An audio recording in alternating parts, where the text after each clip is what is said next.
Ya, jadi sebenarnya psychosurgery itu bukan sesuatu hal yang baru ya.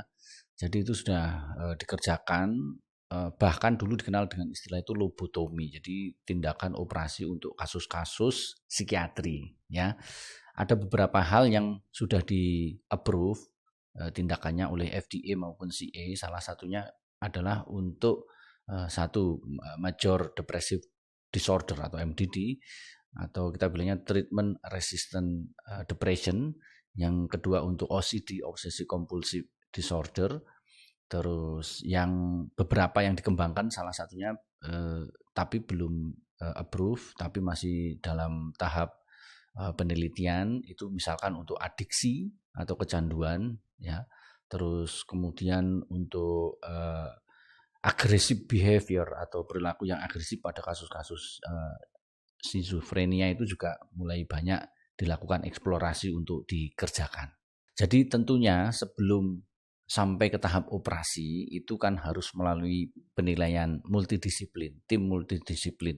Di situ yang utama tentu akan ada psikiater, dan psikiaternya itu psikiater yang memang mempelajari dan memahami betul tentang kandidat-kandidat resistensi pada penyakit-penyakit yang saya sebutkan tadinya. Jadi tidak langsung datang langsung minta operasi, tidak bisa. Satu, harus ada psikiater yang terlibat secara intens dan memang mendalami khusus tentang psychosurgery. Terus yang kedua ada bedah saraf. Nah, bedah saraf sendiri di kita tidak semua bedah saraf punya kemampuan atau kapabilitas untuk mengerjakan tindakan ini. Minimal dia sudah fellow di epilepsi dan psychosurgery atau subspesialis neurofungsional. Terus kemudian setelah tim ini berdiskusi tentang penyakit pasien, dan biasanya itu juga tidak pendek, waktu diskusinya itu perlu beberapa minggu bahkan beberapa bulan, karena beberapa obat harus dievaluasi oleh sejawat psikiater, beberapa intervensi non invasif atau non bedah harus dikerjakan dulu seperti salah satunya TMS, misalkan ECT kalau diperlukan, itu harus dikerjakan semua, dinilai efikasinya seperti apa. Kalau mentok semua baru kemudian diputuskan, oh ini saatnya untuk dilakukan psychosurgery. Nah, orang mungkin takut melihatnya ya. Oh berarti kepalanya ini dibuka tengkoraknya, diiris, dibuka tengkoraknya, dibuka lebar kelihatan otaknya. Nah, yang kita kerjakan sekarang tidak seperti itu. Jadi ada dua. Yang pertama tekniknya dengan teknik stimulasi atau neuromodulasi. Jadi kita implan, ada beberapa implan yang di-approve, ada yang berupa di brain stimulation atau berupa vagus nerve stimulation. Implan ini yang akan kita pasang di otak. Ya, tentunya irisannya bukan irisan yang besar ya. Irisannya kecil. Seperti kita biasa kerjakan DBS untuk Parkinson atau epilepsi, atau VNS untuk epilepsi, seperti itu.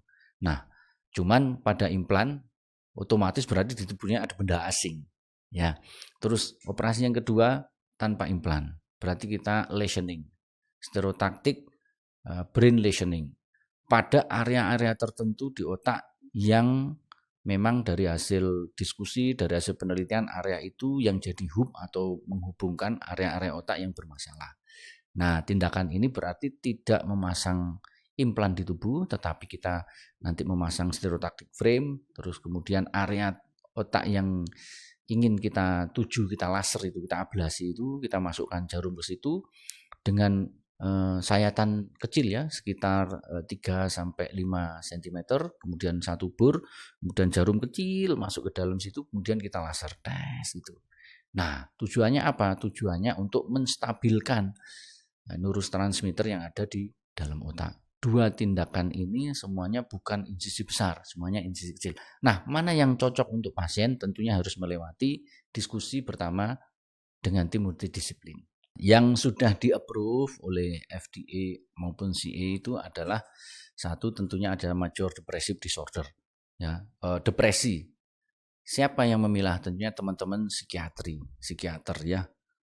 Mereka ada kriteria-kriterianya, itu ada kapan dikatakan treatment resistant, atau sekarang kita bilangnya itu lebih ke arah difficult to treat ya, karena kalau treatment resistant tuh kesannya kok gak iso di apa-apa nih, kayak nggak bisa diapa-apakan, padahal sebenarnya ini masuknya itu ke difficult to treat, berarti perlu kolaboratif. Nah, kolaboratif itu dengan melibatkan salah satunya kita di bidang bedah saraf neurofungsional.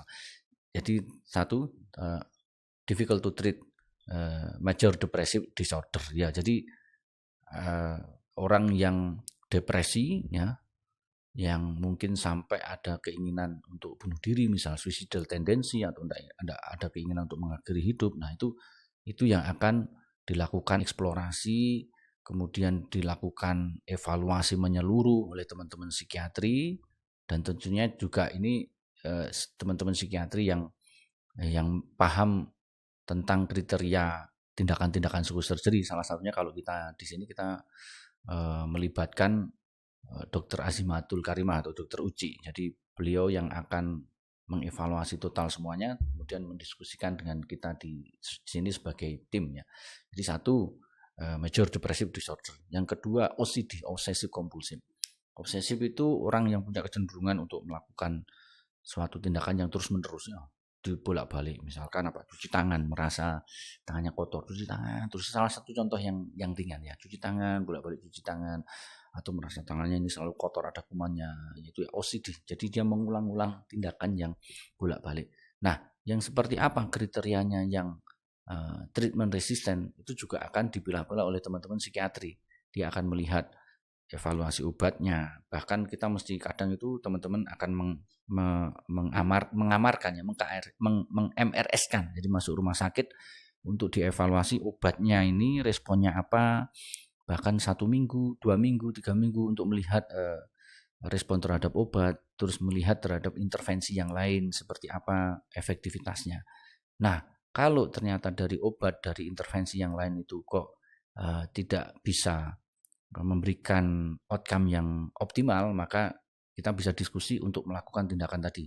Mau di brain stimulation untuk OCD atau tindakan stereotactic brain lesioning itu. Jadi 1, major depressive disorder, 2, OCD, dan 3 yang banyak dikembangkan sekarang dan dieksplor itu termasuk yang kita kerjakan kemarin itu adalah aggressive behavior. Jadi perilaku agresif yang menendang, mukul, melukai pada kasus schizophrenia. Jadi bukan schizophrenia tapi agresif behaviornya itu yang kita coba kontrol, karena sudah dilakukan berbagai macam terapi obat, termasuk juga tindakan-tindakan selain obat non farmakologi kayak ECT, TMS itu juga tidak memberikan hasil yang signifikan. Makanya kita langsung intervensi di area otak yang menghubungkan antar nukleus dan antar lobus otak, itu yang kita intervensi.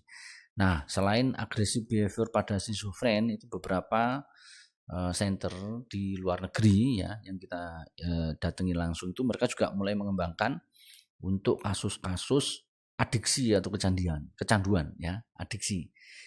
Yang pernah kita ikut itu misalkan kecanduan alkohol, kecanduan judi ya, kecanduan obat-obatan, tapi itu masih dalam tahap clinical trial. Ya. Nah, itu tadi kenapa padahal obatnya sudah diminum teratur, kenapa kok masih kebal obat istilahnya gitu ya, enggak bisa membantu dengan optimal kontrolnya. Kenapa tidak baik? Itu mesti harus dipilah betul itu. 1, apakah benar obatnya itu memang sudah diminum teratur. Kadang kan mungkin dikasihkan tapi tidak diminum misalnya. Yang kedua, memang mungkin kasusnya sendiri itu sesuatu yang